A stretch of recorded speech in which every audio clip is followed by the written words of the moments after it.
বাগেরহাটের মংলা থানাধীন বৈদ্যমারী বাজার সংলগ্ন এলাকায় একটি বিশেষ অভিযান পরিচালনা করা হয়। অভিযান চলাকালীন উক্ত এলাকা হতে সুন্দরবনের কুখ্যাত ডাকাত ছোট সুমন বাহিনীর এক সদস্য ইয়াসিন শেখকে আটক করা হয়।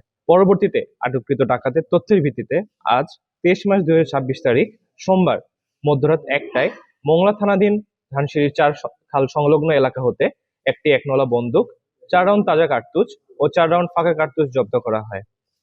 আটককৃত ডাকাত ইয়াসিন শেখ বাগেরহাট জেলার মংলা থানার বাসিন্দা।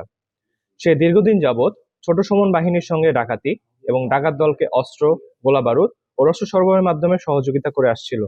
জব্দকৃত আলামত ও আটককৃত ডাকাতের পরবর্তী আইনানুগ ব্যবস্থা গ্রহণের কার্যক্রম প্রক্রিয়াধীন রয়েছে। আমরা দস্যুদের উদ্দেশ্যে বলতে চাই, সুন্দরবনকে দস্যুমুক্ত রাখতে কোস্টগার্ডের অভিযান অব্যাহত থাকবে।